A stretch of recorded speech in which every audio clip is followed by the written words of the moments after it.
トラス飛びます。いやー、ドキドキドキドキ、リアドキドキ。よ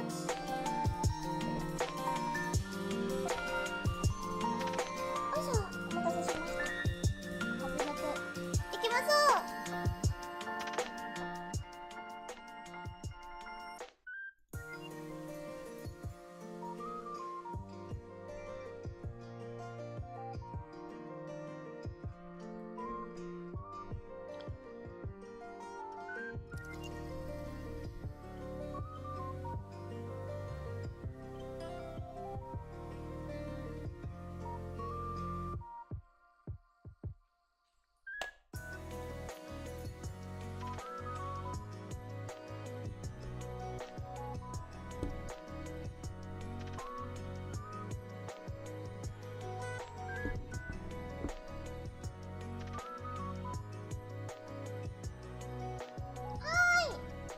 おはよう。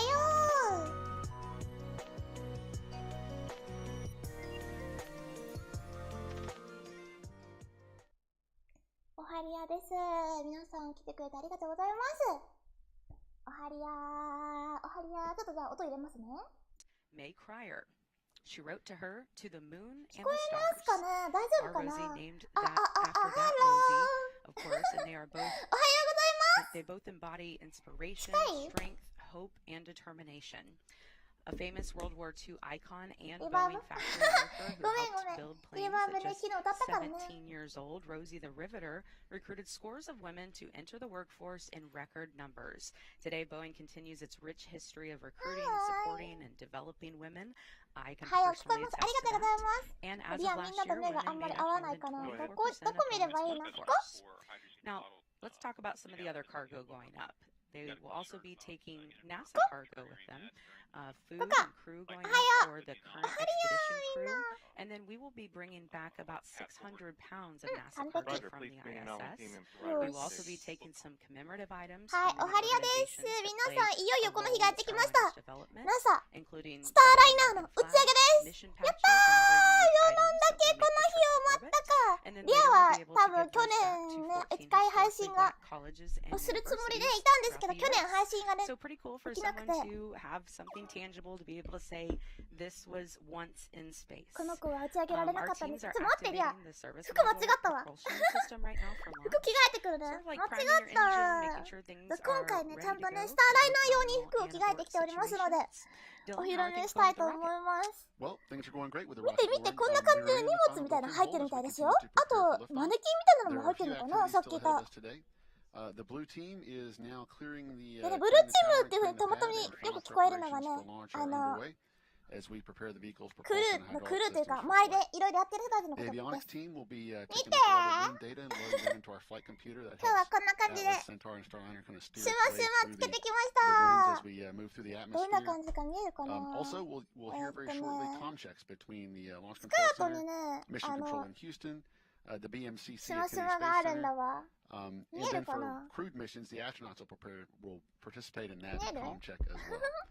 ？Once all that work is done, the crew access arm will be retracted, and then the team will start the final polling for launch. こんな感じでね。And as you mentioned, there are a lot of things that our crews throughout both ULA and Boeing are doing today as sort of practice for crewed launch. They don't necessarily have to do it today, but it's a good time to practice for the next flight. So, Daryl and Dee, back over to you. こんな感じ。 Check back in with you both in just a little bit. Today is Boeing's third test of the Starliner capsule. In November of 2019, Boeing successfully completed a pad abort test, which demonstrated the spacecraft's ability to keep astronauts safe in the unlikely event of an emergency on the pad or during flight. A month later, Starliner launched on the first orbital flight test, or OFT. The spacecraft got into orbit and safely returned from space, but did not get into the rendezvous with the space station. 皆さんの名前とか呼んでいきたいんですけど、結構来てくれてるから呼んでる時間ないかもしれないので、今のうちに呼んじゃおうか。BSC ちゃん、はちらちゃん、お茶のかいちゃん、ファングちゃん、TWR ちゃん、ラオンちゃん、パクちゃん、ゆいちゃん、ラストプレズちゃん、ジンベイちゃん、ねまかしちゃん、で、ラコマイちゃん、わちゃまかり、サブちゃん、サブマヨちゃんでいいのかな。ジンベイちゃん、ひらめちゃん、はよう、つくねちゃん、ハクビちゃんかな次。ハクビちゃん、ゆいちゃん、ふくちゃん、イスラエルスペースエージェンシーちゃん来てくれてありがとうございます。3、2、1 and lift off the rise of Starliner and a new era. 今日はね、こちらのね、番組とか特集やってるみたいなんですけど、とりあえずリアがある程度こう資料をね元に話をして、そしてみんなと一緒に雑談しながら見ていくみたいな感じにしたいと思います。ちょっとなんかね、特集番組やってるみたいなので、とりあえずさっきこの番組の中であった打ち上げの様子というか、打ち上げに関するその時間タイムライン、ミッションタイムラインをね予習してしまおうと思います。いいですかね。はい、まずね、この子の名前がスターライナーという子です。上にこっから先の上がスターライナーという名前です。で、ここから下、この辺までがセントールっていう名前で、一番下のとこ全体、このロケット全体がアトラスっていう名前のロケットです。紛らわしいけど、ロケットがアトラスで、この上のついてるのがスターライナーという名前だと思ってもらえれば OK です。あ、今日ちょっとポコポコ言いますね。なんか朝までスマホをいじってたので。はい。多分今日またね、あれだわ。リアのアレクサが鳴ると思うので、アレクサ鳴ったら止めます。このスターライナーちゃんなんですけど、今回無人で初めての ISS ドッキングを目指して打ち上げが行われます。前回ね、一回無人で、ISS に行こうと思ってやったんだけど、前回ね、うまくいかなくて、後で説明するね。うまくいかなくて、今回もう一回チャレンジという感じで、OFT-2 って書いてね、2回目のチャレンジですっていう意味です。2回目のチャレンジに行きますよ。で、この子ね、名前がスターライナーって言うんですけど、ボーイング、皆さんよく知ってますよね。飛行機作ってる会社、ボーイングさんが作っている、その、ボーイング社のカプセルです。で、なんかみんなカプセルって言ったら最近さ、クルードラゴンとか思い浮かばないですか？新しいカプセルといえばね、スペース X さんの作ったクルードラゴン。あれのね、ライバル関係みたいなところにあることを思ってもらって結構です。後で詳しく説明するんだけど、このクルードラゴンちゃんと、このスターライナーちゃんが、一緒にね、NASA から、それぞれ、有人カプセル開発してねって言われた二人なんですよ。ちょっとね、そこのライバル関係激アツなんで、後で見ていきましょう。で、今日の打ち上げのミッションタイムラインをこういう風に、映像でおさらいしてたみたいだった。おさらいしてたみたいだったので、おさらいというかさらって予習してたみたいだったので、ちょっとね、見ていこうかな。打ち上げから。いいですか？あ、それからね、今日低速モードがオンになってると思います。スパムちょっと対策があって、低速モードなので、打ち上げの実況が多分30秒ぐらい多分できないのかもしれないんだけど、ちょっとね、そこだけごめんなさい。打ち込みたい時に打ち込めないってちょっと微妙な気持ちになっちゃうかもしれませんが、スパチャじゃないや、スパムがね、最近ちょっとやばいのが来るっていうのもあって、一旦ちょっとこのモードのままやらせてください。よろしくお願いします。じゃあ、いきますよ。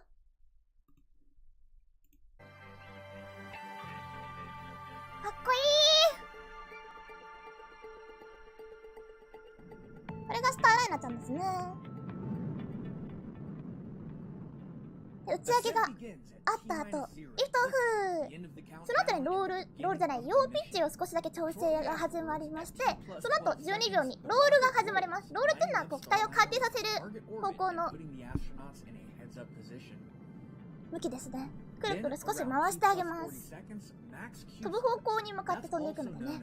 その後、マックス Q っていうのを迎えます。結構知ってる方多いと思うので、今回は今は省くんですけど、後でもう一度説明しますね。マックス Q を迎えた後に、ロケットブースター、燃え終わります。燃え終わるのが1分35秒くらい。そしてその後、ブースター2本を外します。2分40秒。結構外すまで結構時間かかるんだね。で、その後、このブースターエンジン、ここのね、一番下のところ、ここあ、待って。叫んでるわ、リアの。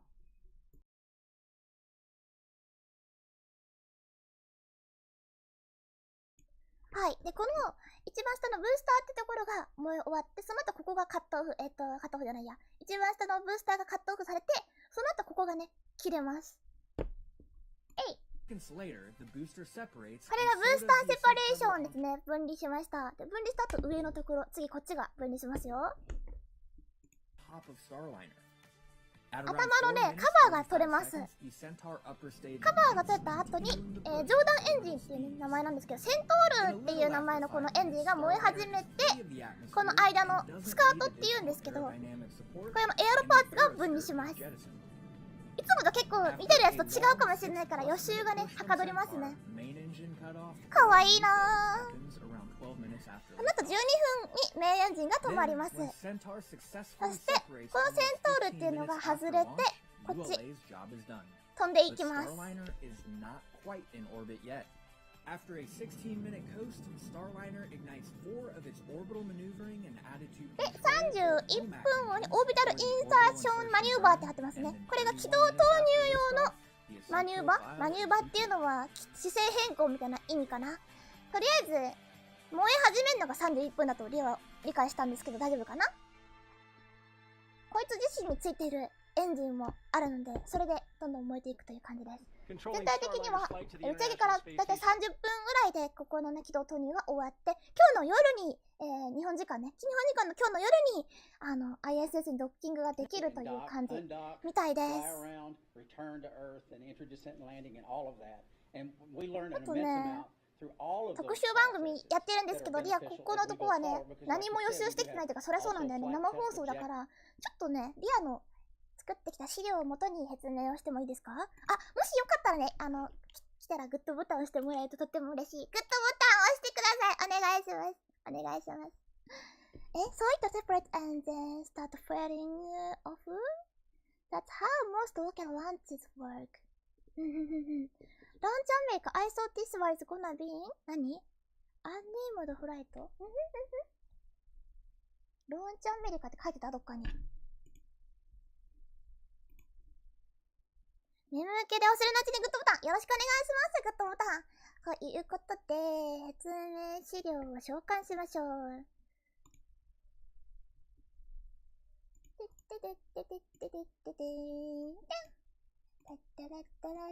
いや、もう本当にこの子、去年打ち上げようと思ったらさ、もう運が悪いのか、もうね、打ち上げる直前にね、ちょっとね、いろいろあったんですよ。某国の某ナウカという某ナウカちゃんというね、モジュールがね、ちょっといろいろやらかしちゃってね。いろいろあったんですよ。っていうのを説明していくので、少し待っててくださいね。よいしょ。はい。ちょっと後ろでこれ流してていいですかね、音。聞こえますかね、これ。あった方がいい？ない方がいい？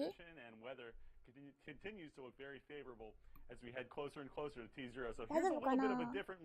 これ多分天気予報の人ですね。だんだん打ち上げが近づいてるんですけど、っていうか、ふうに聞いてたかな。あとはここから打ち上げますよみたいなのも書いてますね。風かな、このふーふーんっていうのは。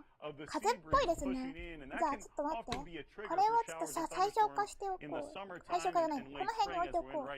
But notice really nothing going on across Central Florida, and that's all thanks to those high upper level cirrus clouds really limiting visibility in the atmosphere. So we remain go for weather and a 90% probability of remaining go as we head into T0. Guys, back to you. Fantastic update. Thank you very much, Brian Cizik, Launch Weather Officer with the 45th Space Wing. Now we're getting down to money time. I know. The launch conductor is also talking to his team, and we want to carry that moment ようやくって感じ。マジでようやくって back 感じ。 over to Lauren and Dylan at the Atlas Space Flight Operations Center. Yeah, Dee, we are waiting to hear the spacecraft poll as well as the launch vehicle poll, which will be coming up here shortly. But in the meantime, I want to tell you about some of the preps that have been going on with our team over the last month.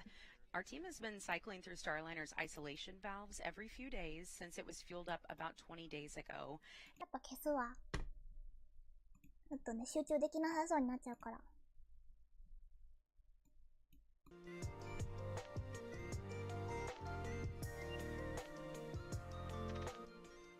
こんな感じか？はい。じゃあ始めていきましょう。こっちのダダンかっこいいんだ。なんか ULA さんの打ち上げっていつもなんかグラフィックがかっこよくて、こんな感じでね、いいビジュアルを出してくれるんですよ。すごいよね。オービタルフライト1つ、アトラス小型ですね。OFT-2 って書いてます。あ、これ真ん中スターライナーになってるわ。すごー。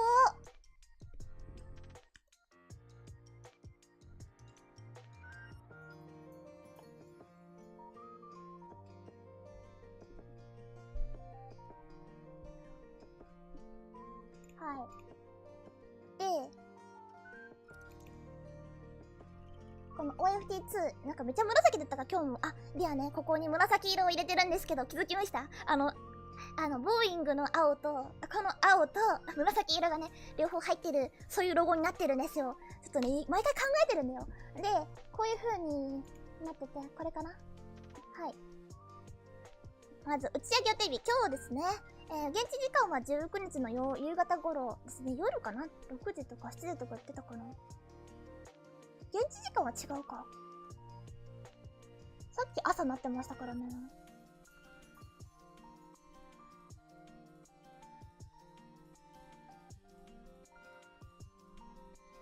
お、なんか面白そう。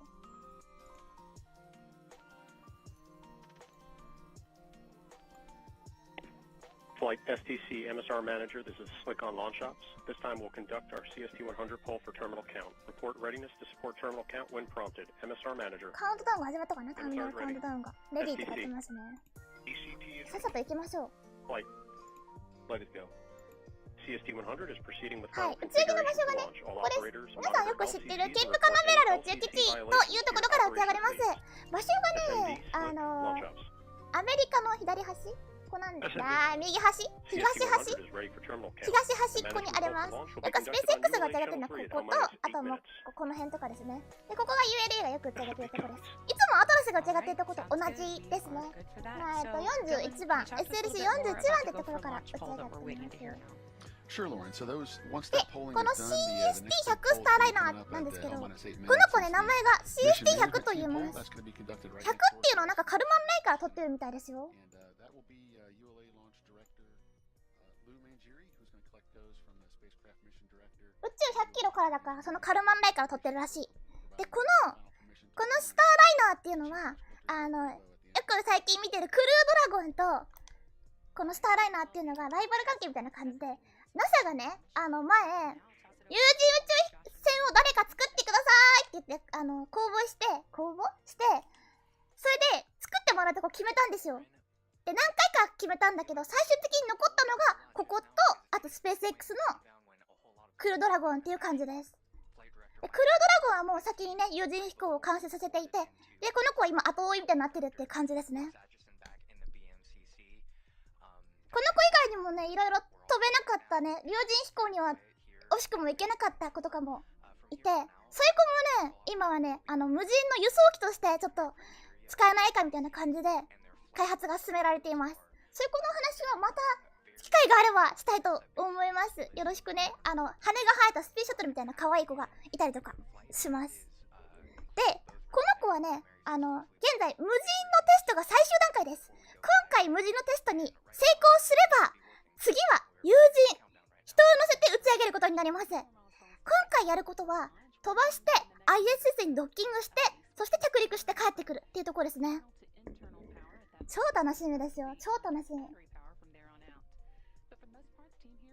だから、今回、うまくいけばね、クルードラゴンとスターライナーの2本立てというか、2つ手段を持てるという、スペース X だけに依存しなくて済むようになります。で、このスターライナーさんなんですけど、ゆくゆくで着陸もいようと思いますが、着陸ね、特徴的で、着陸なんですよ、水じゃなくてね。で、その後、パラシュートで開いて落ちてくるところまで一緒なんですけど、最後にね、エアバッグを開いて着陸するっていう感じになっていて、あんまり、今までに見たことのない着陸が見られるかもっていう感じが、特徴ですね、この子。これが前回の、打ち上げで、前回1回打ち上げがあったんですけど、その時ね、うまくいかなかったんですよ。ちょっと時間がうまく配分失敗したので、これちょっと後にしますね。1回目の打ち上げの時、何が起きたかというとね、とりあえず1回目、同じように ISS に行って帰ってこようとしたんですよ。でもね、スターライナー、ミッション時計っていうのが、飛行機じゃないや、ロケットについてるじゃないですか。そのロケットについてる時計が、設定がミスってて、なんかね、今噴射するべきじゃないのに噴射しちゃったみたいな感じで、エンジンをね、間違って吹いちゃったのって。かわいいね、なんかあわあわあわあわしちゃって。そう、それで、なんかつまりプログラムミスというか、時間が間違ってて、本来吹くべきじゃないタイミングでエンジンを吹いてしまいました。で、そのせいで、燃料を結構使っちゃったんですよ。で、頑張って、空に飛んで行こうと、ISS のとこに行こうかなって、頑張って軌道、ね、ここから今から手動で戻そうかなってしたんだけど、それでもね、ちょっと足りなかったんですよね。計算してもダメだったので、不突できないという判断に至りまして、そのまま飛んで、高度を上げずに、飛んでそのまま帰ってくる。そういう風に、ミッションを変えました。本来と飛んで帰ってくるんで、あんまり飛んでない、なんて言えばいいんだ。なので、とりあえず、この子がちゃんと使えるようになるには ISS にドッキングできるってとこまで証明しなきゃいけないんですよ。なのでね、この子、2回目の挑戦に今回、行きます。いろいろ書いてますけど、飛行ソフトウェアにカプセルとサービスモジュールが、バグがあるとかね、本当に結構いろいろあった子で、大変、やっと飛ぶのかっていう気持ちにもなりますね。はい。でね、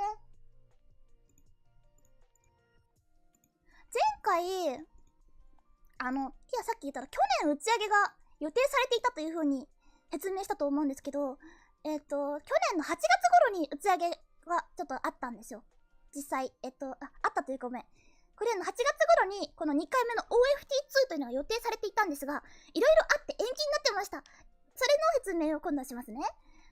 OFT-2 は最初4月とかだったんだけど、それが7月とかになって、7月31日にいよいよ打ち上げますっていう感じでした。去年の7月のことですね。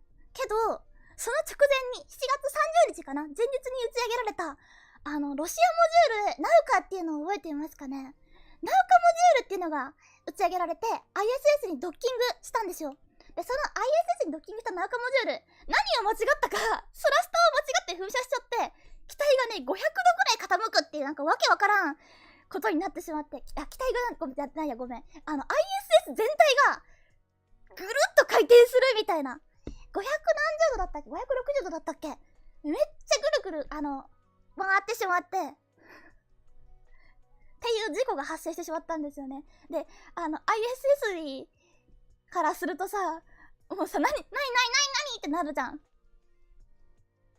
だから、とりあえず一旦、スターライナーの打ち上げは延期にして、またすぐに打ち上げましょうっていう風に決めたんですね。それがまず1回目の延期というか、はい、でした。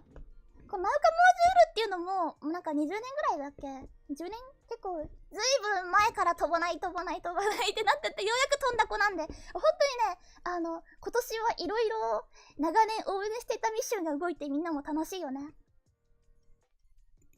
で、次に行きますね。次、バルブに不具合がありましたっていう風に言ってます。あ、待ってね。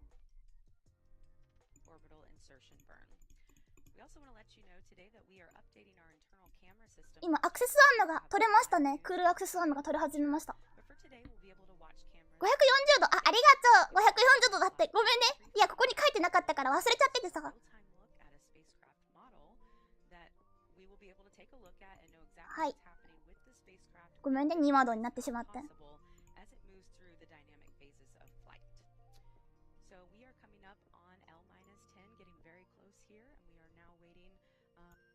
はい。じゃあ次行きますよ。バルブに不具合があったって次書いてますね。その8月3日に次また打ち上げようと思って機体移動をしました。てってけてってけてって持ってきました。日本のロケットと同じように縦に組み上げて、縦のままこうてってけてってけてって持ってくるロケットなんですけど、この子一旦延期されてたじゃないですか。一旦ね、外に出して放置されて、戻してでまた出してみたいな感じになってたんですよ。で、その時にこの子の中のバルブが表示がおかしいってなって、ちょっとチェックしますってなって、で原因を究明した結果、バルブに腐食が発生したっていうのが分かりました。なぜかっていうと、なんかバルブにね、少し水分が入り込んでしまったみたいな感じらしいんですよね。この辺なんか湿気も多いのかなみたいで、そもそも水分入っちゃいけないんですけど、入ってしまいで、それでバルブがね腐ったみたいなことが書いてました。このリア右下に書いてんだけどわかるかな。この子の燃料に資酸化熱窒素っていうのがね使われているんですが、そこのバルブに水が入るとこういうこういう反応が起こります。資酸化熱窒素と水を反応させると、わかる硝酸と亜硝酸ができます。でその硝酸がね発生して、その硝酸で、バルブが腐食して、そのままだとバルブがうまく動かないっていうことになってしまうので、フロリダは湿度が高いと聞く。なるほどねー。でも湿度高いからって言ってやっぱ腐っちゃダメだよね、バルブね。錆びちゃダメだよ。ってことで、ちょっとね、良くなかったので、それを直すために、1年間というかちょっといろいろ延期を重ねて、ようやく今打ち上げられるってなりました。どういう風に直したかというと、バルブ本体を直ってないらしいんですけど、バルブじゃなくてバルブの周りのシールっていう、入らないようにするものをちゃんと交換したりとか、あとは、バルブに窒素ガスパージを入れたんだって。なんかちょっと乾燥させるような感じで窒素ガスを吹き込んであげて、その乾燥窒素で水を蒸発なんて言えばいいのかな、湿ったところに乾燥窒素を吹くとね、乾燥してるからその分湿度がこう変わって飛ぶんだよ。バルブの設計は変わってないらしい。はい。このまま少しずついきます。今、オールシステムチェックって言ってましたね。システムチェック終わったっぽい。さあ、このまま初言も読んじゃいますよ。初言、だいたい高さ58メートルです。なんか割とよくあるロケットに近いかな。H2A ともだいぶ近いぐらいサイズかなと思います。重さ590トン。ロケットとした2段式と書いてますね。1段目エンジンと2段目エンジンとあります。後でちょっとね、バラバラにして説明します。今ね、最終合の合判断が行われてますね。見えますか？ここに項目がいろいろ書いてあって、この項目ごとに担当者がいます。担当者がいていろいろね、いけますかって聞いてます。で、何か異常があったらいけません、ノーゴーって言うんですけど、いけますいけますって今来てますね。ゴーゴーゴーって聞こえるかな？聞こえる？ゴーゴー。いや、これめっちゃかっこよくて好きなんだよね。フライトディレクターゴー、そしてローンチディレクターミッショントゥランチ。オッケー。リアのコメント欄いけますか？リアの配信はゴーです。リアのコメント欄ゴーですか？皆さんよろしくね。And Lauren, you heard it there. It goes all the way across the board. The clocks are set, and we are ready to pick up the count on time for a liftoff here in just under 6 minutes. And Lauren, I'll just tell you that we have executed the status check. ありがとう。じゃあちょっと読めなかったのでまた後でもいいかな。all manners of Earth orbits. 読めなかったんですけど、機体の様子がこんな感じでした。ちょっと小さくするね。はい。機体の様子がこんな感じでした。スターライナーがいます。スターライナーと間にこう分離の弾丸のここのスカートみたいなこうなんかペロペロがついてます。ペロペロの下に上のエンジンがついてます。この上のエンジン、セントールという名前なので皆さん覚えてくださいね。セントールっってケンタウロスのことなので、ケンタウロスって呼んでも大丈夫です。セントールちゃん。セントールちゃんの下、ブースターがついてます。このブースター、これがアトラスちゃんですね。で、ブースターの横には個体ブースターが2つついてます。こんな感じになってますので、分離のこととか考えながら見てみてください。あと余談なんですが、N22 というね、型番になってます、今回。アトラス打ち上げの時はね、いつも型番の話をするんですけど、アトラスには3つの型番のリストがあります。で、今回 N って最初はフェアリングのサイズのことです。4か5か選べるんですけど、今回はないので N になってます。そして真ん中が2、ブースターの分数を表しています。1か2か選べるんですけど、1か2か3か4か5かまでか、5か0から 5? まで選べるんですけど、今回は2本ついてるので2ですね。で、最後に真ん中の、真ん中じゃない、一番端っこの2つ。これがセントールのエンジンの数を、表してます。このセントールのエンジン、2つついてますね。最近ね、セントールのエンジン1個が多かったから、2個のタイプのセントールっていうのは結構珍しいですので、結構珍しい打ち上げだと、珍しい型番だと思ってもらえれば嬉しいです。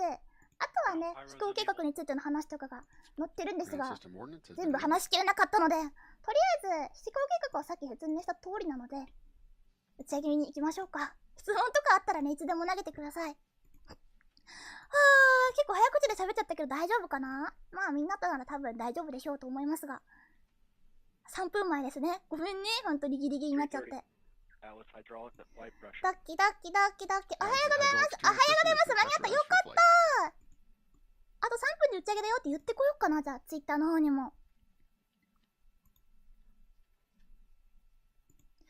と3分でスターライナー打ち上げになります。宇宙船の無人試験、なかなか開発中の試験見れるものではないと思うので、ドキドキワクワク見に来てください。はい、撮った。さあ、3分前ですね。もうここまで超順調です。うまくいってください。頑張れ頑張れ頑張れ。 Topping of liquid oxygen in the Atlas has now completed, and Atlas propellant tanks are pressurized for flight.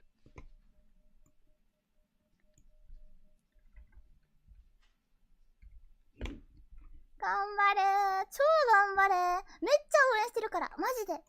もう、早く、この子が飛んで、ニコニコ側で ISS にドッキングするとこ見たい。早く早く、待ちきれないよ。ドキドキドキドキ。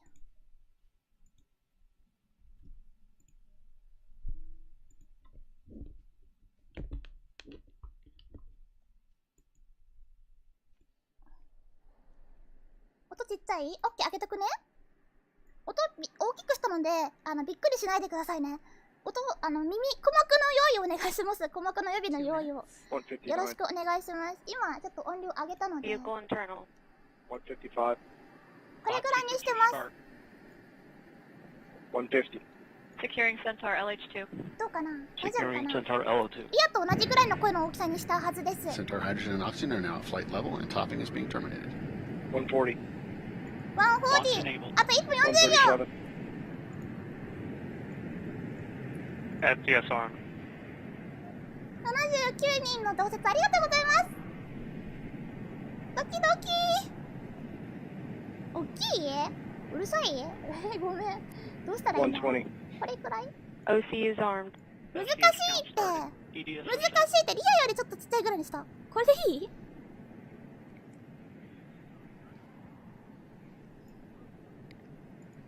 リアワクワク。EDS armed and ready means the emergency detection system is now armed. One minute. Basically just means that if it detects something, it will trigger the launch abort system on Starliner and fire automatically. The spacecraft would push itself far up and away from the rockets.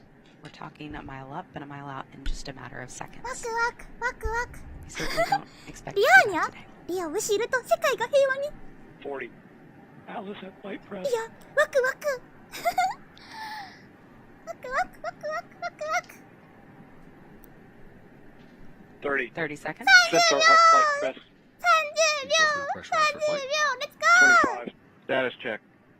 30秒前なんでみんなGOを言うためにコメント控えてくださいね。打てなくなっちゃうよ。ごめんね。低速モードなので。GO。低速モードなのでタイミング見計らってくださいね。10, 9, 8, 8, 7, 7, 6, 6, 5, 4, 3, 3, 2, 2, 1! and liftoff. Starliner is headed back to space on the shoulders of Atlas, powered by a workforce dedicated to its success. いってらっしゃい。いつもよりちょっと遅めに見える。いってらっしゃい。いってらっしゃい。ゴーゴーゴーゴー。 We have confirmation of a good MET epic timer on Starliner. すごい。回ったの見えた？あ、ロール始まってますね。ちょっと回ったかな。 Its roll program. Already ready is now throttling down to maintain. いってらっしゃい。 This is the first planned throttle down for Atlas in preparation for Max Q. そろそろマックス Q になるかな。煙すごかったね。固体ロケットブースターついてますからね。バリバリ言ってる。さあ、そろそろもう止まってしまうので1分ぐらいで止まるんだったかな。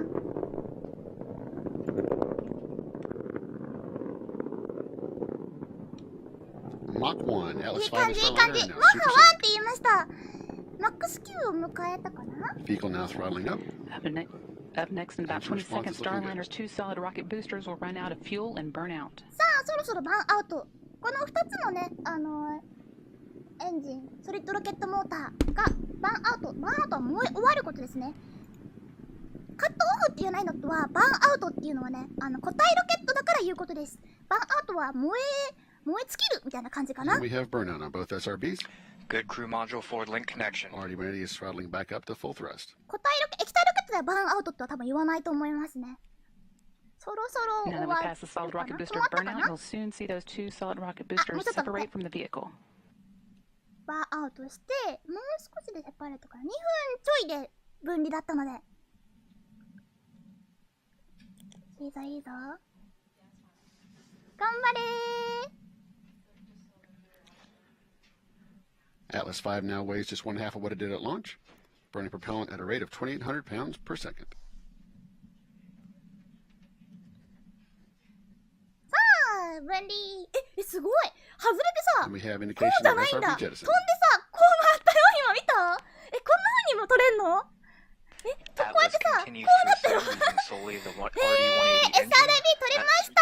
おめでとう。 2 minutes remaining in the booster phase of ジェ flight. ティソンって書いてましたね。ジェティソンは切り離して捨てるみたいな感じの意味です。すごい取れましたね。1本しか見えなかったのが片方しか見てなかった。その逆の方も一緒に取れてる Engine はず response です。 was good. すごいすごい。いってらっしゃい。いってらっしゃい。 Teams here on the ground confirming Starliner has a good trajectory. グッドトラジェクトリーって言ってますね。飛行経路は良好です。だって。 55 seconds into today's flight, flying at an altitude of 56 kilometers. ここに置いとくか。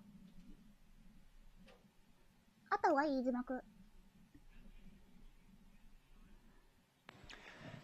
Our next throttle down will be to control acceleration forces, limit forces on the crew to below 4 Gs. That is safe for an extended period of time. よいしょ。一応置いておくね。置いていってみるね。はい。先端の形態的に内側に回るんだよね。なんかそうみたいだね。内側に回るんだ。いつもこんなに内側に回ってたっけ？こんなに綺麗に見えたのが初めてかもしれないや。 3.5G って言ってますね。3.5G アクセラレーション。3.5G の加速。 Starliner flying off the east coast at this point at altitude of 80 kilometers now. Moving at a rate of 1,187 miles per hour. 写真撮ってってあれだけど。 It's just passing North Carolina, ノースカロ Virginia, ライナ off the ー超えま northeastern したって言っ seaboard. てんですね。バ For those ー of ジ you ニア watching 州を along 超 the えまし coastline, た you って might 言 be って able た to see かな？ this launch. 映像動いてる。動いてますよ。ほら、ここら辺にパッパって出たりしてるよね。動いてます。よく見るとね、この映像、地球もね、少し後ろになってますね。あ、ここであれこの We have BECO, booster engine cutoff. ブースターエンジンカットオフ。ここで終わりかな？ We have successful staging. Pre-start はい、 on ス our テー all 10. ジングっていうのを分離して、単価分にしていくことですね。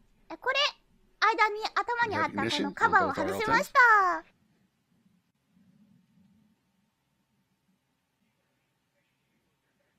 Centaur's now going to close loop steering.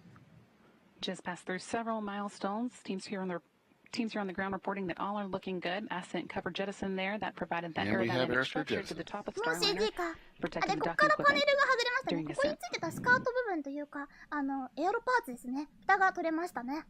エアロスカートジェッティソンって書いてます。ここスカートって言うんだね。 Now こういう that なんか Starliner and Centaur are free of the atmosphere, well into the vacuum of space, that aero skirt has スカ been ートキャス jettisoned. トオフそんな、キャーこれがセントールちゃんです。この子の名前はセントール。よろしくな。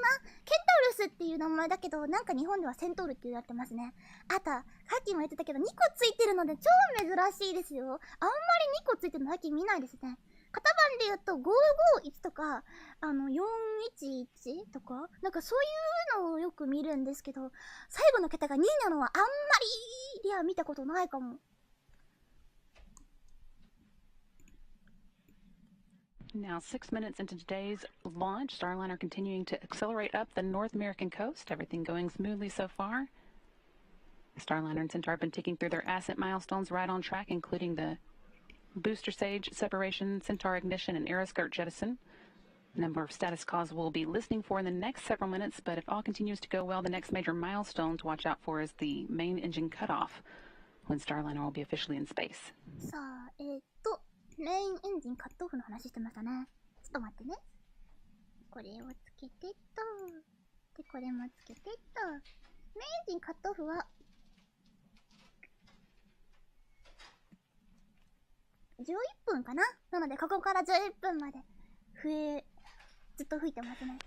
スラスタシュート出ててかわいい。あ、そうだね。この前。 ULAC, we had a little bit of an overperformance on the booster, but that's a good thing. Centaur is more than capable of adjusting on the fly in its closed loop performance.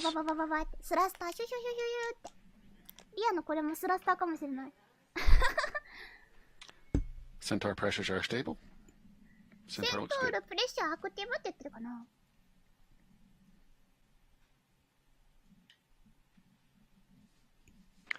Flight control teams are also monitoring the performance of the sublimator on Starliner right now. The sublimator is what is used to control cabin temperatures going up to space and coming home. Normally we use radiators on the service module, but those are not powered up until we get into orbit. ないみたい。かわいい。かわいいよね、この子。めちゃめちゃかわいい。Creates being cute as orbit. リアのことだったの？ありがとう。リアのことか。ありがとうね。今一瞬テレメなくなってびっくりしたけども、全然見てなかった。ごめん。てかリアルテレメと被せてしまってるのかな。ちょっと待ってね。右上のテレメを出せるようにしてみました。見えるかな？ We heard confirmation that St. John's abort zone is open. はい。 We pre-select these splashdown zones in the case of any needed aborts. The first one would be off the coast of St. John's, Nova Scotia. っていうのとペリジっていうのは皆さんわかりますか？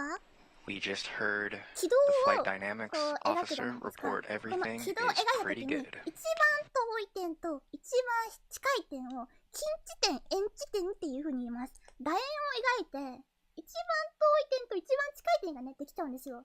地球を真ん中に置いて、その周りに楕円を描くと。Flight controllers here in Mission Control confirming that our main engine cutoff time is looking stable. It is going to be 11 minutes and 50 seconds into the flight. We are now 8 minutes and 50 seconds in, so that's still about 3 minutes to go until we hit that milestone. 上から時間でしょ？なんとペリジって書いてるよね。わかる？わかる？あれ？わかる？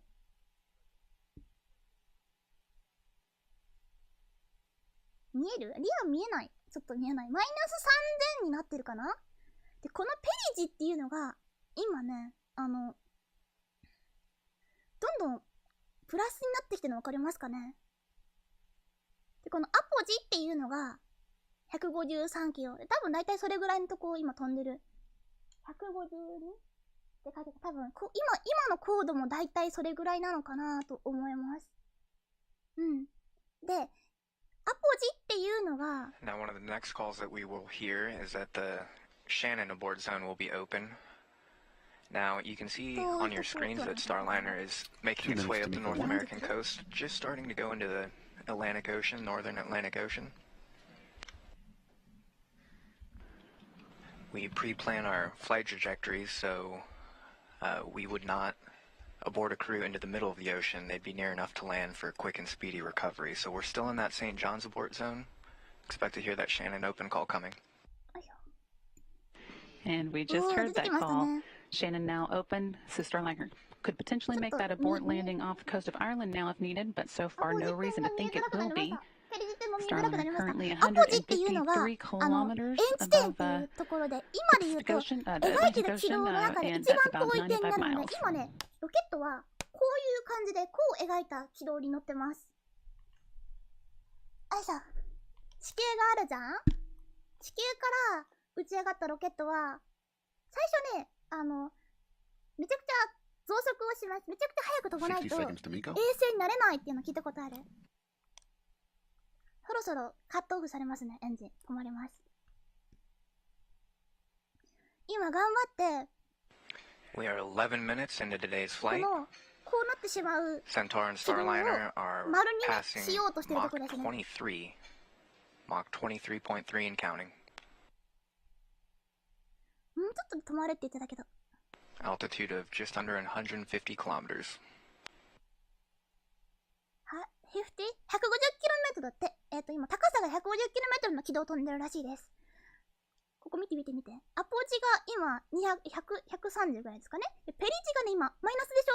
マイナスってことはここにめり込んじゃうってことなんで地球にめり込んじゃうんですけど、これがねプラスになると地球の周りを回れるということになります。頑張れー頑張れー頑張れープラスになるかなったよっしゃー。そしてエンジンカットオフね、すごいっしょ。ここ見てるとわかるよね、カットオフのタイミングが。Main engine cut off, right on time. Starliner is in space, but not done with the ascent milestone. Hearing in the room that it was a good main engine cut off. ペリチがねマイナスからプラスに転じたのがわかり Next milestone we'll be looking for is launch vehicle separation, when Starliner will separate from Centaur booster and fly on its own.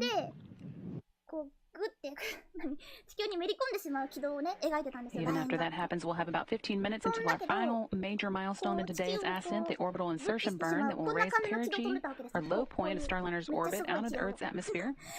So stick with us, we're not done yet. Now 12 minutes and 30 seconds into today's flight.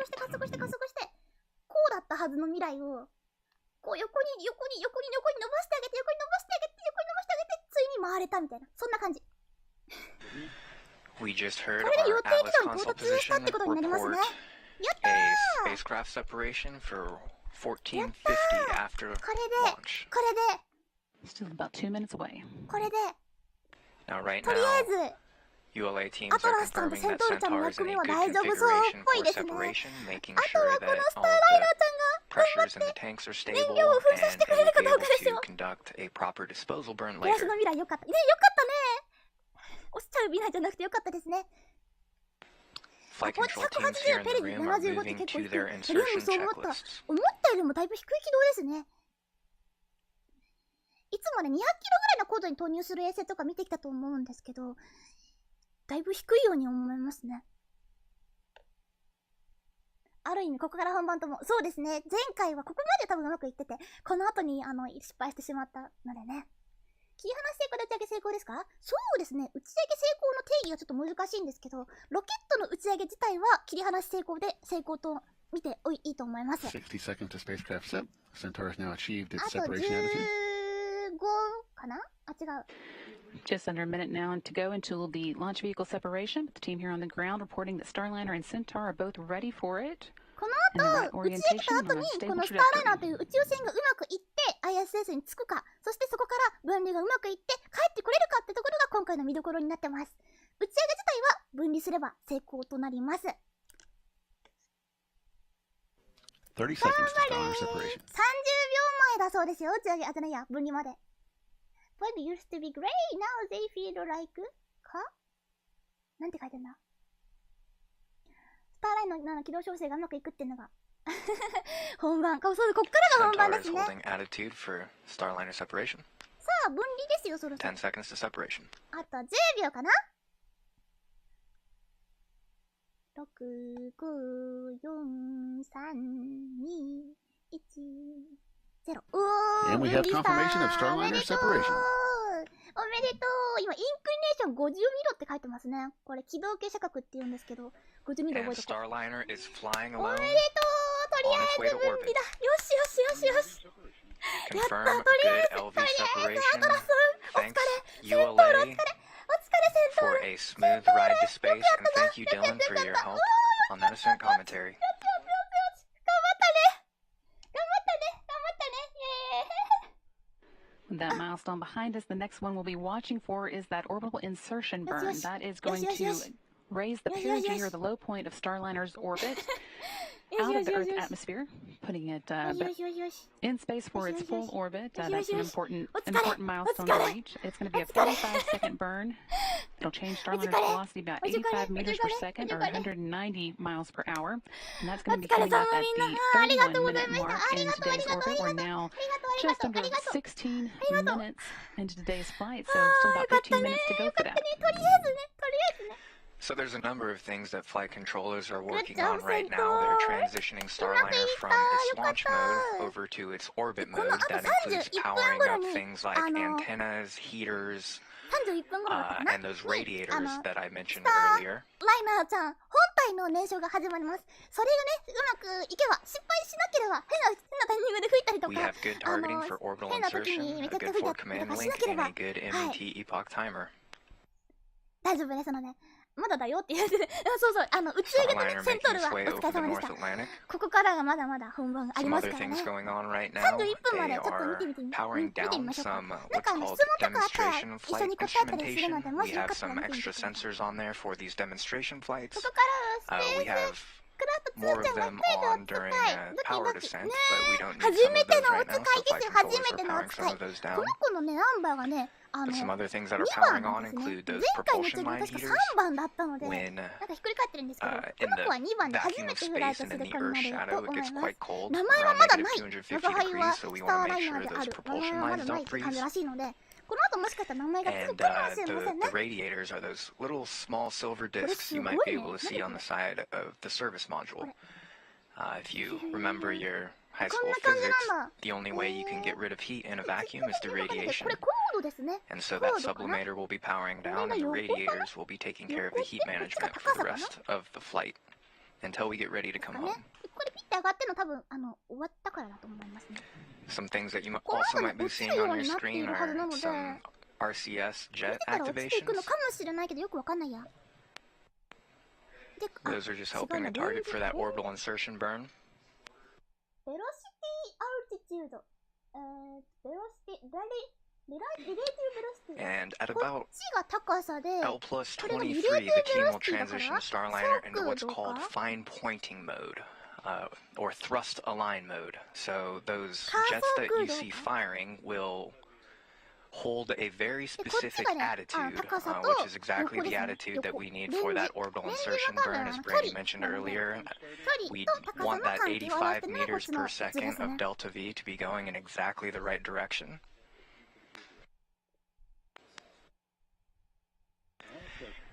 And so the colors you're seeing on your screen, the こっちが高度で、こっちが速さかな。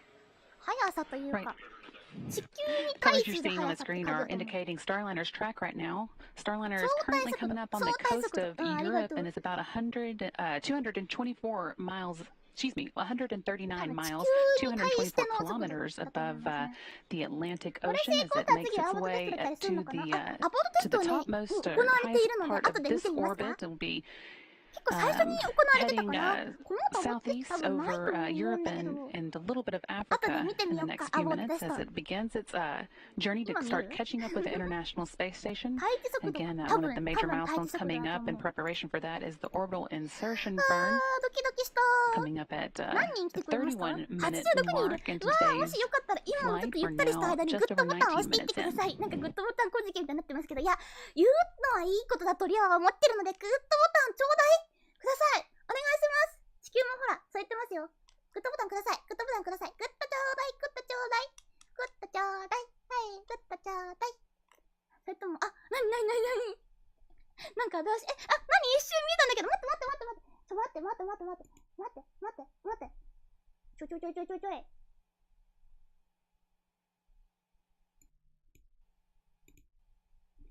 見逃さなかったぞ。これ何これ何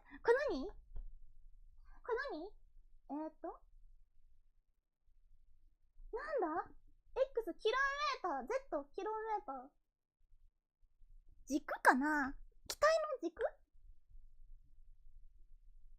ですかね。プレーン、レーモ、ホワイ、サンワークスレッド、グリーン TLM。シミュレーションが赤で、今が青、緑ってことかな？ここかな？今でスペースクラフトここにいるってやつかな？なんかちょっとね、ちっちゃくてね、見えないんだけど、機体の軸かな？みたいですね。この表示リアじゃなきゃ見逃しちゃうね。ね。もしなんか分かったら教えてください。ごめんね、ちょっと。Now 21 minutes into today's flight. That's just about 10 minutes away from that orbital insertion burn that we're watching for. It's coming up at 31 minutes into the flight. レラティブモーションかなってレラティブモーション。なるほど。グッド押した。ありがとうございます。86になりましたね。グッドありがとうございます。たくさんの人に見てもらえてるよ。とっても嬉しい。リアを嬉しい。ニコニコ。リアちゃんボードニコニコ。Looks like some mission management って言ってますね。ありがとうございます。もうちょっと言っとく？じゃあ、リアの全身像を堪能してもらおう。よし。ちょっとね、あんまりこの後もたくさん見られないかもしれないので。およ。So we're about a minute away before the flight controllers put Starliner into its thrust align mode. Once again, just making sure that Starliner is pointed exactly at the right attitude for that orbital insertion burn. It's going to hold that attitude. 今日はなんかちょっとスカート見えそうなんですけど、スカート見えそうなのあんま気にしないでください。すごない？ほら。ちょっと見えそうなスカートを選んだのは、どうしてもこの可愛いスカートが履きたくて、あとね、見えそうを犠牲に選びました。いいでしょ？特にね、It is otherwise very quiet on the flight control loops, which, as Lauren said earlier, silence is golden. 見えないか。ここのね、シマシマがね、ポイントですね。可愛いでしょ。あと全体的に、パーカーとか着ちゃったりとかして、アトラスのなんかちょっと感じ？灰色と白を出したりとかしてます。あとね、これ見て。これ、2本あるの何かわかる？これ。これ2本にしたっていうか、もともと2本の線のデザインだったんだけど、この2本めちゃくちゃ良くない？わかるよね。わかるよね。みんなのわかるよね。Starliner is moving towards that OI attitude and will begin holding for orbital insertion. 再現されたのよき。でしょ。With that, we're going to take a minute to pause and toss it back to Lauren in Florida, who I believe has a special guest there to talk with before they wrap up their coverage for the day. Lauren? Hey, Brandy, thank you very much. Yes, joining me now is NASA astronaut Sunny Williams. Thank you so much for being here, Sunny. Thanks. It's great to be here today. And I know you've been following along. I've actually been able to see you from my perspective up here. I saw you in the moment of liftoff. You had your game face on. What was going through your mind at that moment? Yeah, it's pretty amazing. Actually, leading up to this, I've been thinking about all the teams all over the country who are supporting this. You know, of course, here in Florida, but then back in Houston and Denver. It's just a huge team to get this thing off the ground and to get Starliner into flight. So at the moment of liftoff, I have to admit, though, I was thinking about what it's like to be sitting inside of there. So, you know, unabashed to just imagine what it will be like for the next launch when we have people riding in Starliner and this Atlas V being a human-rated rocket. It's pretty awesome. Yeah, we heard the guys earlier saying they were jealous about Rosie. Absolutely. Well, just a few months ago, we were talking about how much confidence you have in the Atlas V rocket. And what made you say that? Yeah, you know, we've been here a couple times watching launches, of course, not only for Starliner, for OFT the first time around, but also for other payloads that have gone up on the Atlas V. And, you know, they're pretty expensive. I told my mom at one point in time, if they're putting that expensive payload on top of that rocket, I feel pretty good about that. And I know the team, I've been here, talked to a lot of people who have worked on this, you know, this rocket, both here, Decatur, for example, as well in Denver. And I understand the engineering, or at least I tried to understand the engineering that goes into this complex machine. And, you know, they are A-plus, you know, people doing just such a great job. So I know that their hearts are with us and ready to launch humans into space. Well, we are waiting for that orbital insertion burn. It is a very important milestone for Starliner. What are you watching for here? Yeah, we just want to make sure that, you know, that burn goes off without a flaw. We get circularized around the planet, and then we can all take a deep breath and let the spacecraft fly for a little bit and get ready for the rendezvous profile for the ISS. So I think that is really what we're waiting for, just to make sure it's going to happen correctly, which, you know, all indications are great. The spacecraft is working well. Now, Sunny, I see you at the office quite often. I see the guys at the office quite often.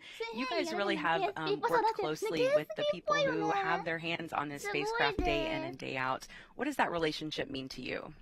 It's huge. Like I mentioned, during the days leading up to this, I really was just thinking about the teams, all of the hard work that they've gone, you know, into getting the spacecraft ready to go, as well as getting this rocket ready to go. I know ULA has done a lot of work leading up to this after the last attempt, and this relationship is so key. I feel like I just want to stay committed to them to make sure that we get to the finish line with getting people to the International Space Station. And so as soon as you guys finish up here tonight, then what happens? Where are you going next? Oh, heading back to Houston. You know, Mission Control in Houston right now has the spacecraft, and we want to watch the rendezvous profile. You know, we're also, all three of us are sort of sitting in the shoes of, or in the seat of Rosie, you know, wondering what it's going to be like and what the spacecraft is going to see, how it's going to act in all of that rendezvous profile. So we'll be right there following along. So it's going to be an exciting 24 hours.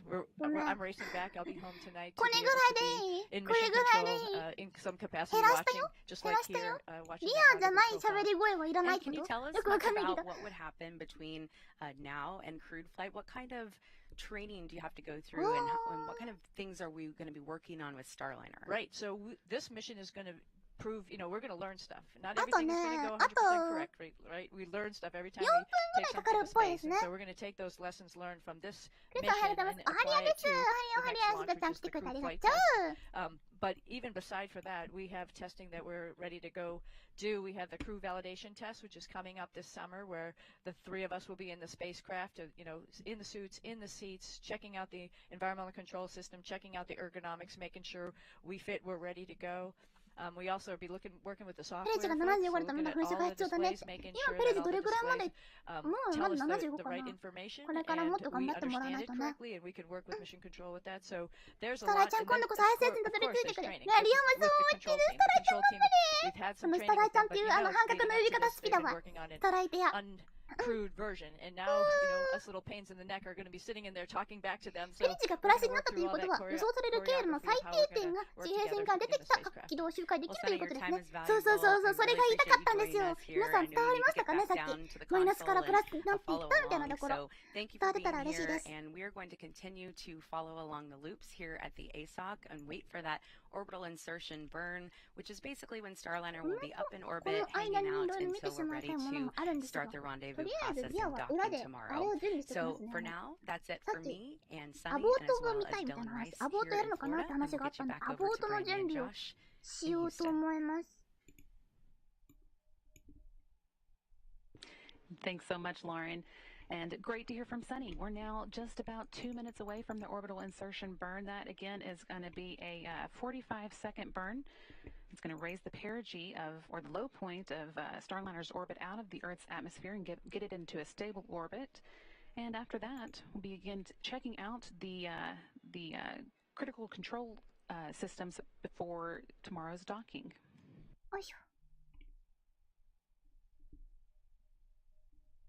なんか言ってますね。ULA がいろいろ言ってますね。リフトオフアトラスロケットスターライナーとか。Minute and a half until the orbital insertion burn. Starliner is in the burn attitude. You might have seen earlier the nose of Starliner might have been pointed down towards the Earth, but that's actually the attitude that it needs to be because as it orbits around the Earth, it will no longer be pointing at Earth. It will be pointing at that specific point in space that the orbital insertion burn will send us to. And once again, there will be a lot of thruster activity. We want those 4 aft-facing OMAC engines, that's about 1,200 pounds of thrust each, to be pushing in exactly the right direction. OMAC standing for Orbital Maneuvering and Attitude Control. They're going to fire for 45 seconds for this burn, changing Starliner's velocity by 85 meters per second or 190 miles per hour. 30 seconds to go now until that burn ignites. あと30秒かな？もう少し。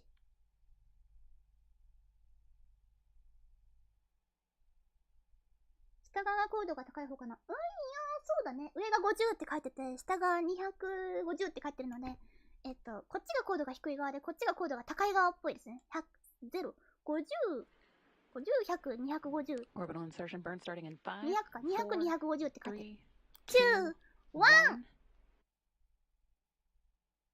燃えた？ Again, this burn is going to last for 45 seconds. Teams here on the ground reporting 4 good orbital maneuvering and attitude control thrusters. 頑張れ！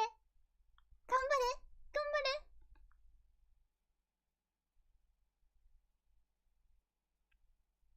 お、変わりますね。あ、こっちがあれなのかな？こっちから飛んでいって、こっちに行くような、そういうやつなのかな？おー、すごいすごいすごい！噴射をすることによって未来が変わっていく。すごい、未来変わってる。見て見て見て。緑の未来が赤にこう近づいてますね。はい。止めるよ、止まったー。きたー。大丈夫だと思う、これで。And we have OI cut off. カット？オッケー。オッケーオッケーオッケ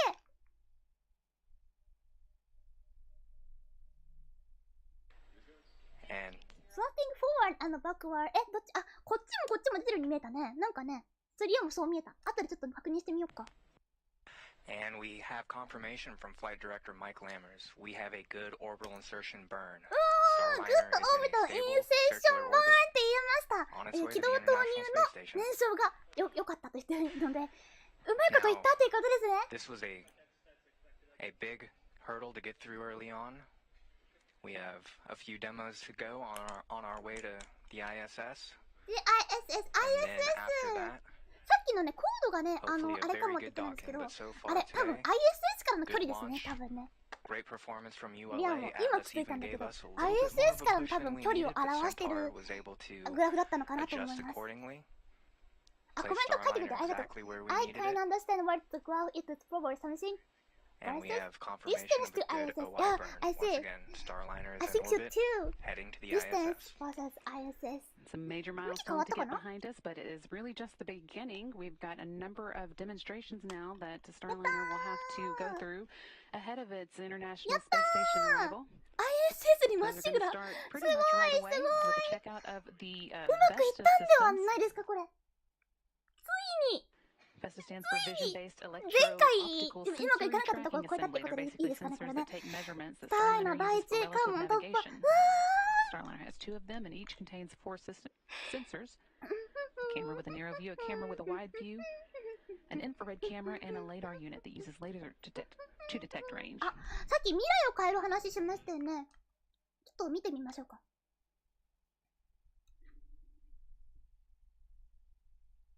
これさ、こう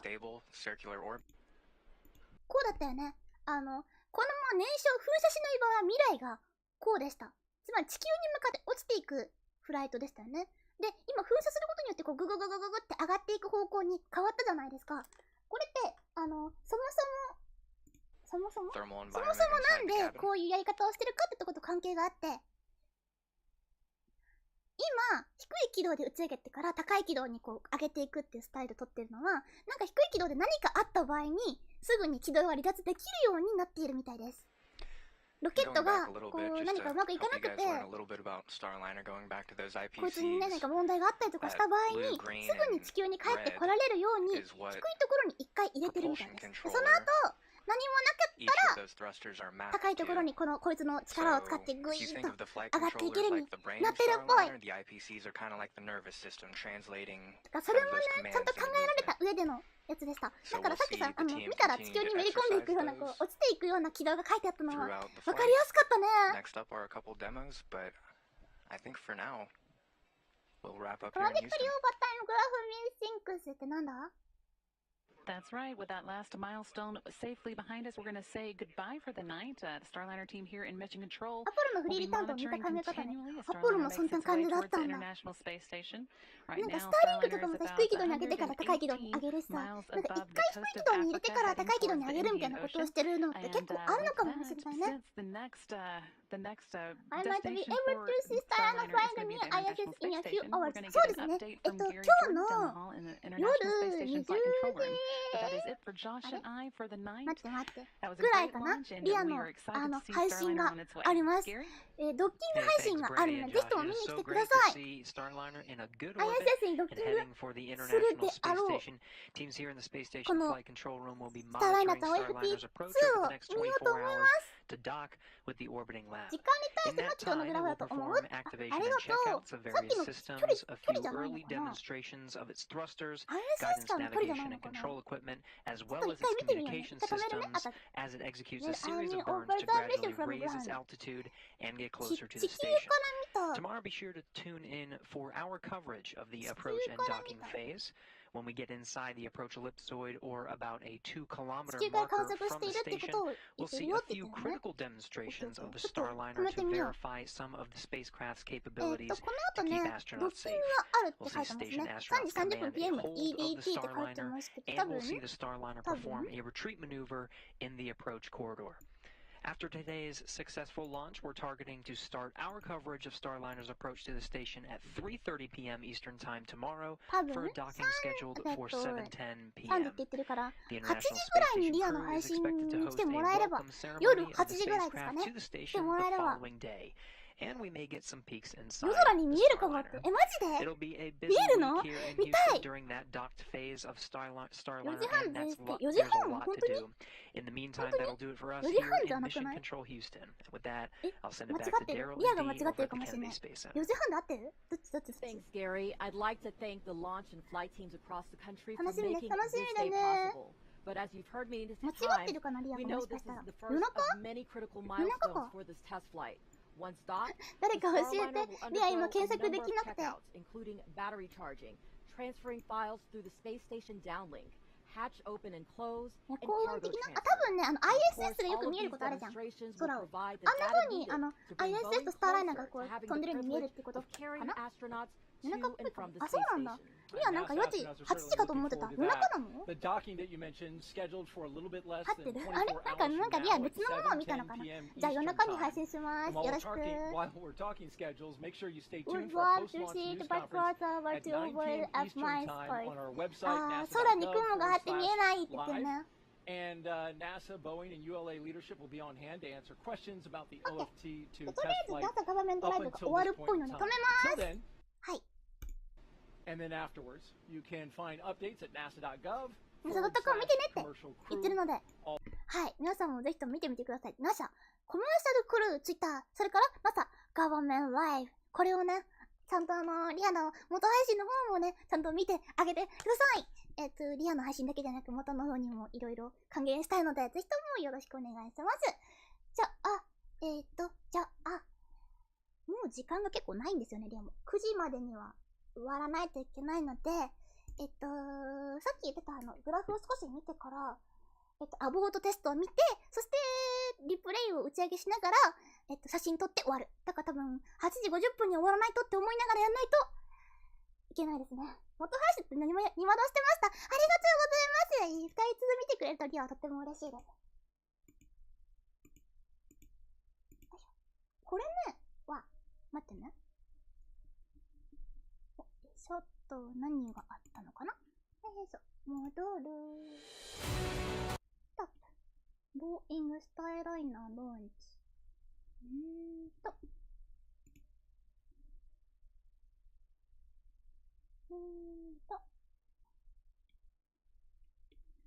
消え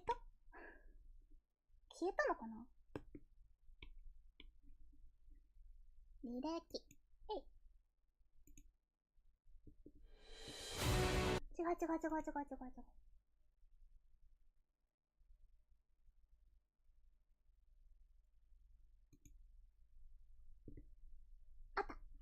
これで、はい。宿題があるからここまでで、お疲れ様でした。また見に来てね。さっき言ってたの。グラフが見たい。これだよね、これ。なんて書いてあるかちょっとわかんないな。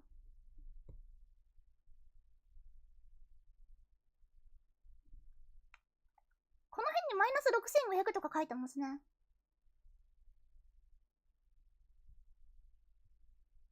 オービタルインセーション。マイナス7000、マイナス6500、マイナス6000、マイナス5500っていう風に書いてるわ。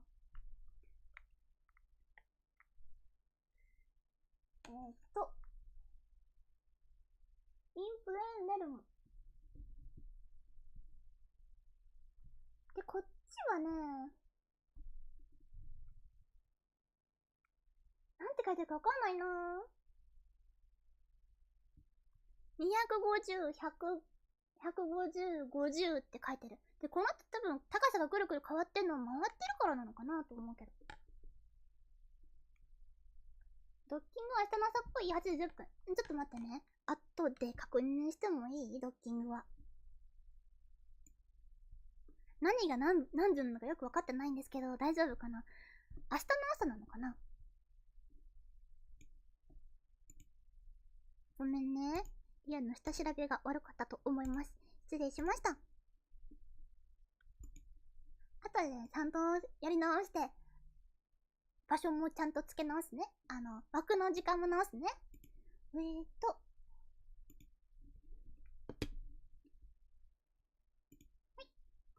こんな感じでしたけど、いかがでしたか？あとアボートテストみたいんだったっけ？じゃあ、アボートテストを流します。なんかあと見たいとことかあったらね、早めに言ってくださいね。アボートテスト、アボートテスト、テスト。アボートテストはね、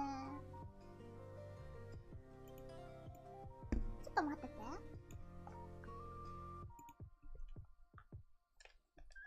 アボートテスト。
ありました。多分これだ。これですね。これだと思う。アボートテスト。これだと思うんですけど、合ってるかな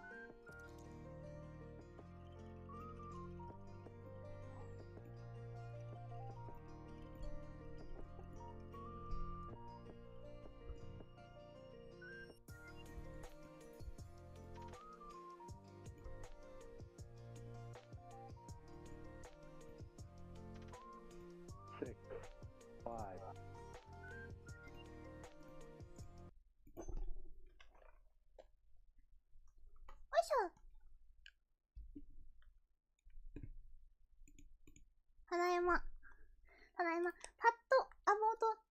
ね。多分これだと思うんですけど、地上のやつ、そう、地上のやつ飛びながらじゃないと思うんだけど、このやつは。これが見つかったんで見てみるね。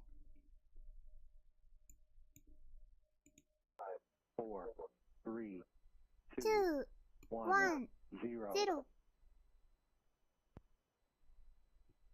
飛んだ。うおー、4まだうおー。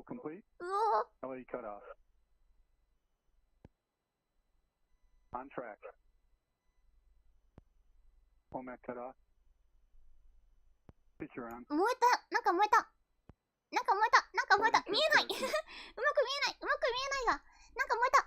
燃えて取れた？あ、なんか取れた。パラシュート開いた。燃えてるが大丈夫か？はいって感じ。で、これ取れますね。下のモジュールが取れます。こいつは落ちますね。バーンって。さよなら。で、上のとこだけふわふわふわふわ帰ってくる感じ。パラシュート開いて、こんな感じですね。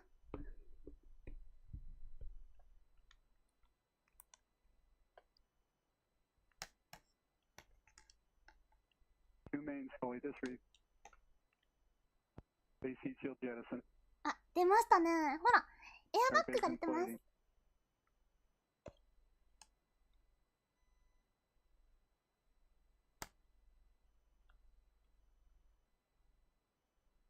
ほい。着陸。うわ、すっごい色してる。うわー。うわー。うわー。ほんとパラシュート3個開くはずだったの。あ、そうなんだ。1個開かなかったんだね。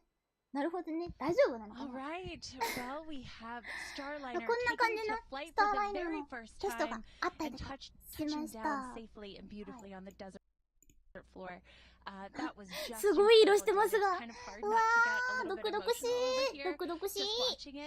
これ、あれかな？さっき言った、そう、あれ？資産家に窒素とかの、あの辺の、ね、あの辺のガス使うとこんな感じになる。かな？トキシックって言ってね。毒がありますって言ってます。プラクティクス1 for the planetary mission。あ、これは、アボートテストですね。プラクティクス1 for planetary mission。何？惑星探査ミッションの練習？どういうことごめん、わかんなかった。練習ですかって。パッドアボートテストですよ。ニトロゲン定期スタローキサイド N2O4 のことかな？ロングマーチの2とか3とか4を思い出すって。フラッシュバック。ロングマーチっぽい。確かにそんな色してますよね。ドラゴンみたいなフライト中のアボートテストはしないのかな？あれはもう気になる。なんか、コネが終わってうまくいけば次は友人で飛ばして帰ってくるとこまでやるっていう風に書いてたから、パッドアボート、フライトアボートテストってあったのかな？わかんない。多分これしか出てこなかったと思うんだけど。ちょっと待ってね。探すけど多分ない。パッドアボートテスト。パッドアボートテスト。ボーイングパッドアボートテスト。パッドアボートテストばっかり出てくるね。ぽいですね。なんか、写真もいっぱい。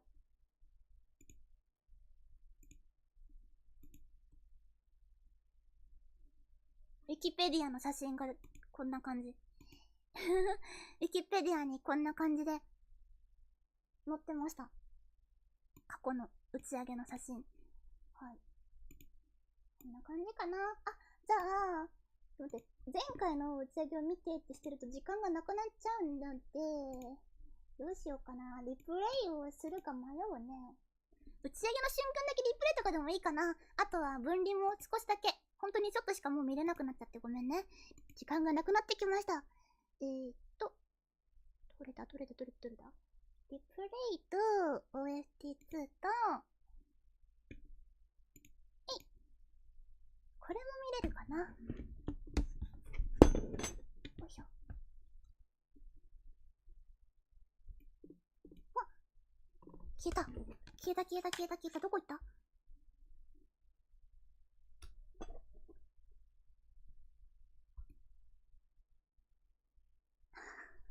現れた。下から現れましたね。消えたと思ったわ。これも流しちゃおう。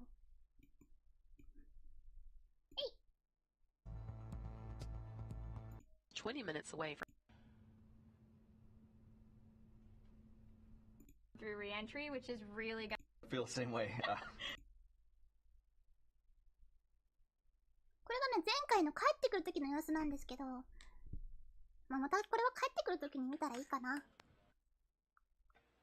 うわ。6 minutes to landing at White Sands, New Mexico. Starliner remains in its proper attitude, proper course.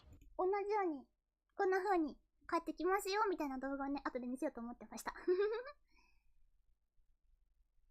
今回の着陸までうまくいくといいですね。これ前回の OFT-1 の映像でした。こんな感じ。ちゃんと3つ出てますね。さっき2つだったからやっぱりそうなんだ。よ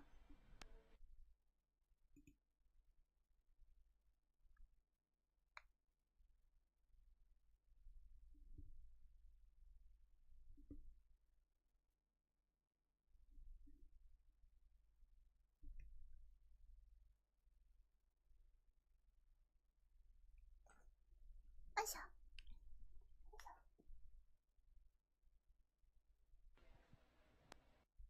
はい、こんな感じで着陸する様子もね、前回もちゃんと撮影されてました。Starliner touches down in the desert in New Mexico and historic landing in White Sands. うまく、OFT-1 はうまくいってないけど、うまく着陸できてるので、OFT-2 もうまく最後までいくといいですね。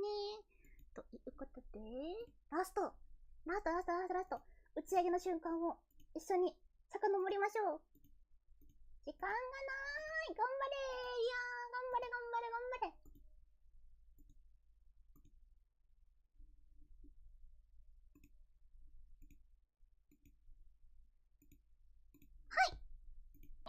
Go Starliner. Go Atlas, go Starliner. 10, 9, 8, 7, 6, 5, 4, 3, 2, 1, and liftoff. Starliner is headed back to space on the shoulders of Atlas, こんな感じでした。今日の打ち上げうまくいってよかったね。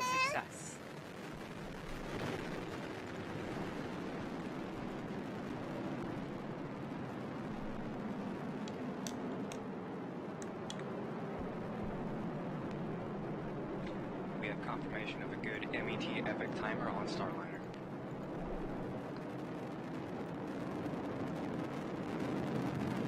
Atlas executed its roll program. Already ready is now throttling down to maintain acceptable dynamic pressure on the crew on vehicle. board today.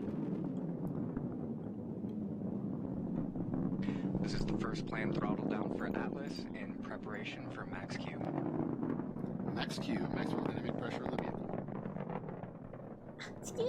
地球が邪魔だ。 Right now, atmospheric forces are the highest Starliner Atlas will face during the uphill climb.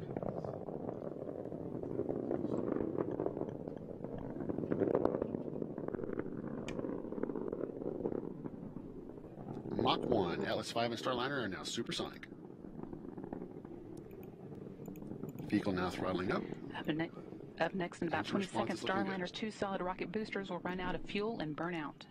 イエーイ。じゃあこんな感じで、はい。少ししかリプレイできませんでしたが、ごめんね。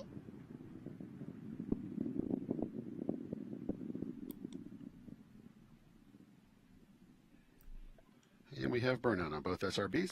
Good crew module forward link connection. Already ready is throttling back up to full thrust. お仕事行ってきます。いってらっしゃい。みんないってらっしゃ Now い。 that we pass the solid rocket booster burnout, you'll soon see those 2 solid rocket boosters separate from the vehicle.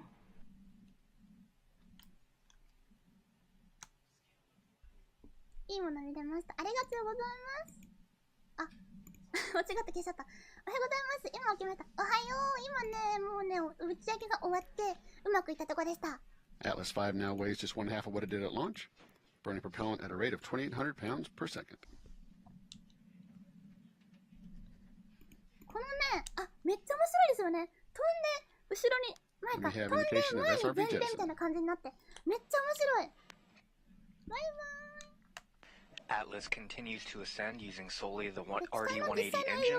That's about 800 in the eastern seaboard. その後はね、altitude of just under 150 kilometers. CG になって、And burn. That is.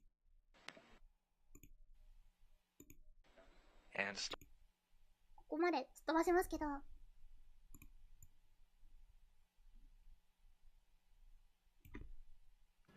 And we have confirmation of Starliner separation. スターライナーが分離しましたってところまでちゃんとみんなと見ることができました。よかったね、本当に。And Starliner is 分離 flying のところ alone までちょっと雑に飛ばしていましたけど、全体で30分ぐらい、ここまでだから15分ぐらいで見られるやつなので、また後で見てみてください Thanks ね。 ULA バルカン映像来るといいね。 for a そうだね、 smooth バ ride ル to カンはちゃん space とこの辺まで映像来るといいですね。じゃあ写真ももう撮ってもらったかな。なのでそろそろ終わろうかなと思います。ありがとうございました。ロケットの写真撮ろうかな。そしたらロケットスターライナー、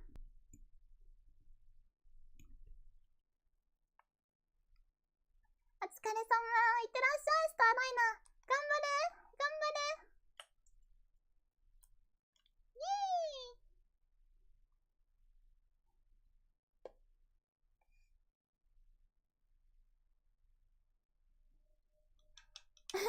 またね、みんな。ありがとう。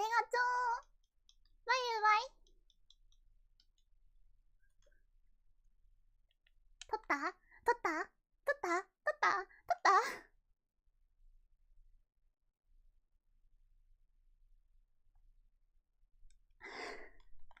ありがとうございました。もうね、リオもロケット作りに行かなきゃ。暑い。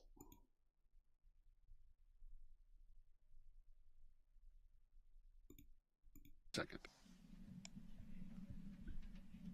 What already ここ面白かったよね。ここめっちゃ面白かった。こう後ろに飛んで前にっていう。 What it did at launch?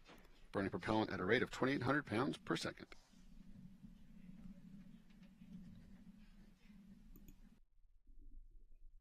じゃあみんな、今日のエンディング。よいしょ。よいしょよいしょよいしょよいしょ。こうしてと、こうして。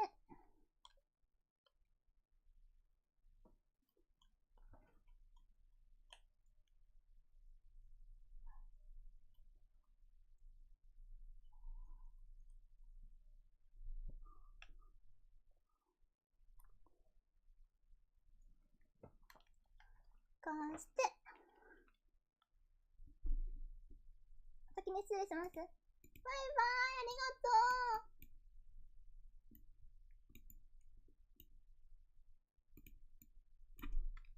バイバイ。バイバイ。リアはこいつと一緒にバイバイするぜ。バイバイ。リアジェッティソン、バイバイ。お疲れ様あり、ありがとう、お疲れ様ありでした。バイバイバイバイ、またねー。あ、かわいくないこれ。ほら、めっちゃスターライナーじゃん。超スターライナー見てて、ほら。いきますよ。せーの。ふわっ見て。ふわっすごいすごい。超スターライナーだ。ほらほら。スカート。ふわっふわっふわっこの一瞬がスターライナーに見える。ちゃんと。すごい嬉しい、これ。発見した。すごい。ふわっふわっ楽しい。はーい。ってことで、お疲れ様ありんでした。バイバーイ。キュート。ありがとう。バイバイ。また、ドッキングの時見に来てください。ツイッターに言っとくので、ツイッターのフォローよろしくお願いします。たくさんのグッドボタンありがとうございました。また次の配信や動画やなんかいろいろに遊びに来てもらえると嬉しいです。ではね、またね、全員読めなくてごめんね。たくさん見に来てくれてありがとう。グッド105ありがとうございました。バイバーイ。バイバーイ。はぁ。頑張った。暑い。体が熱いぜ。うまくいってよかった、ほんと。はーい、楽しかった。ちゃんと、ドッキングまでうまくいってくれますように。頑張れ。スターライナー。応援してるぞ。はぁ。